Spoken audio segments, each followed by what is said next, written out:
Ma journée marathon ici aux États-Unis s'achève et j'aimerais partager avec vous, chers résilients, 3 points qui m'ont marqué et qui vous parleront à vous également. Surtout le troisième point, parce qu'en Afrique, principalement en Afrique centrale, c'est un contraste qui donne envie de pleurer. Et pourtant, ici, la question ne se pose même plus. Vous imaginez? Avant de rentrer dans ces 3 points-là, pour les personnes qui me découvrent dans cette vidéo, je suis Chimène Nana, je suis maman, je suis entrepreneur et j'accompagne les personnes qui souhaitent également se lancer dans le business à se lancer. Donc si c'est ton cas aujourd'hui, tu souhaites avoir d'autres sources de revenus, va sur business-et-réussite.com, l'onglet prendre rendez-vous. Tu bloques ton créneau, ce sera avec plaisir.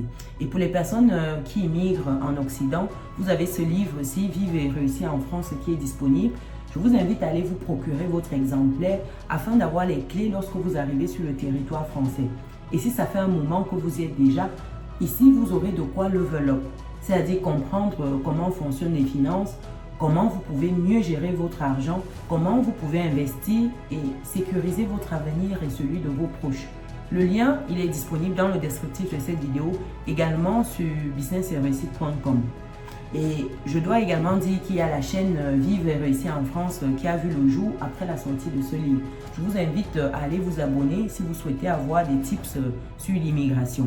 Après cette parenthèse, revenons à ces 3 points qui m'ont marqué. Premier point ici, c'est au niveau en fait des routes qui sont larges et à perte de vue.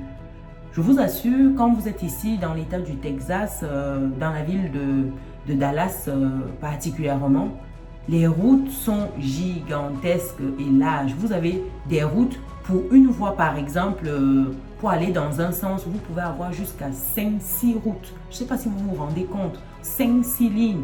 Et le minimum généralement c'est 3 lignes. Waouh, imaginez-vous. Dans un seul sens et pareil dans le sens opposé.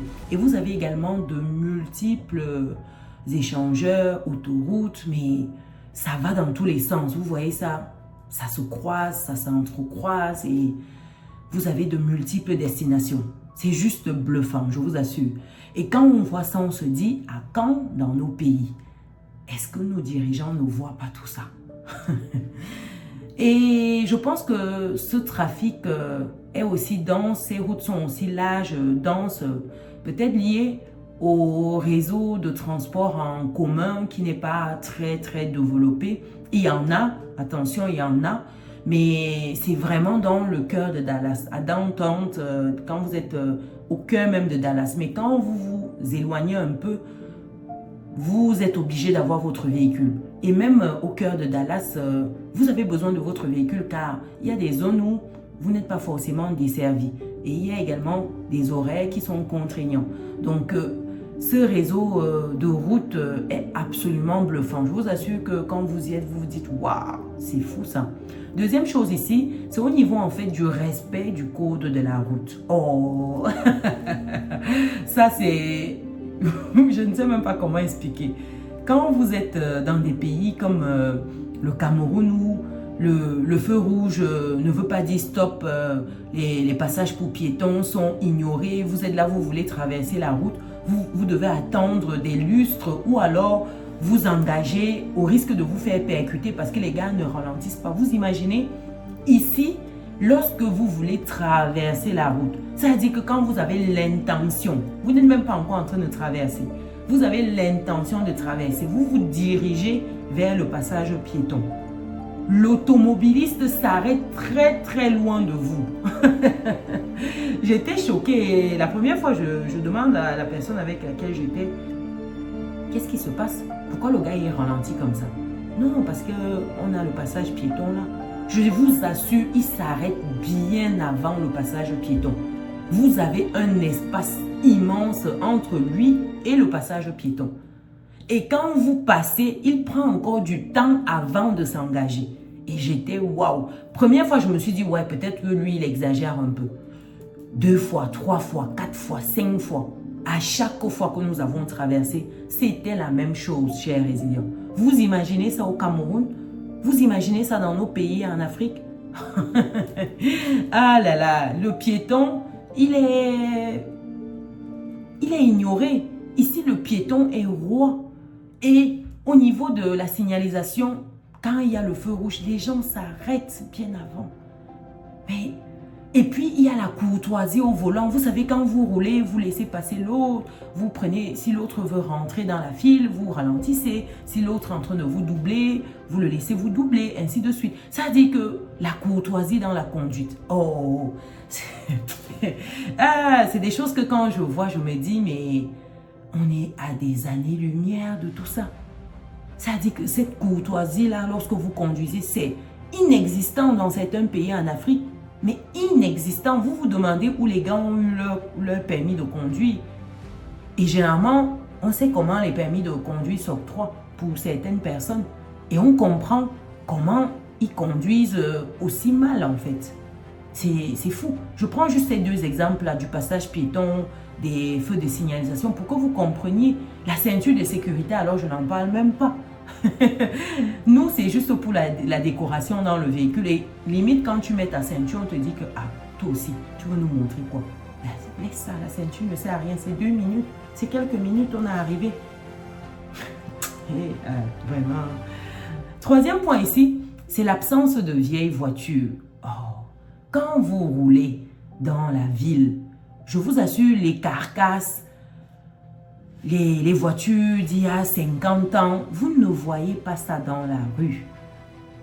En Afrique, je reprends le cas du Cameroun parce que c'est un pays que je maîtrise. Je vous assure, vous voyez certains véhicules qui circulent, qui ont reçu l'autorisation de circuler. C'est quoi déjà? Lorsqu'on fait le contrôle technique, ça dit que ces véhicules ont passé le contrôle technique. Je vous assure que vous avez envie de pleurer. Le contrôle technique a été validé. Et quand vous voyez l'état de la voiture, je vous assure que la voiture vous frôle, même pas, vous frôlez. Vous tombez malade, tétanos et tout, la totale. Et quand vous voyez l'intérieur et tout, le véhicule roule. Je vous assure, ça roule. Mais quand vous êtes ici, vous ne pouvez pas voir ce genre de véhicule rouler. Non, ce n'est pas possible, vous ne pouvez pas. Les voitures sont quasiment neuves, pour ne pas dire toutes neuves. Et vous voyez, c'est des véhicules d'un certain standing, quoi. Vous voyez, c'est bluffant.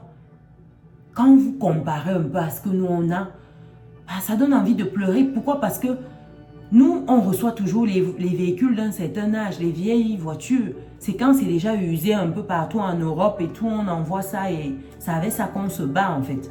Quand vous voyez la voiture qui est conduite par le citoyen lambda ici, mais je vous assure que c'est ce qui est en mode voiture ultra luxueuse chez nous, dans la plupart des cas. Et pourtant ici, c'est basique. La voiture n'est plus un luxe aux États-Unis, c'est une nécessité. Comme je vous disais tantôt, vous n'avez pas un réseau de transport qui est hyper dense, à part au centre de Dallas. Et ça se vérifie dans beaucoup de villes. Dans l'état du Texas, c'est quasiment pareil partout. Les distances sont assez longues et vous avez absolument besoin d'un véhicule. Sinon, vous ne vous en sortez pas. C'est une personne, son véhicule. Le véhicule ici, comme quelqu'un me disait, c'est l'extension des pieds. Mais c'est quel type de véhicule? C'est pas n'importe quel type de véhicule. Imaginez-vous, cher résilient. Je sais pas, est-ce que vous avez déjà été dans une ville aux États-Unis, une ville comme Dallas? Partagez. Est-ce que vous avez vu, vous, les vieilles voitures? Est-ce que vous avez également été marqué par cette conduite-là, ce code de la route-là? Partagez dans les commentaires. Ça se trouve, voilà, c'est normal dans d'autres pays. Peut-être que je n'ai pas encore visité ces pays-là, mais moi, ça m'a bluffé en tout cas. Et je voulais partager avec vous.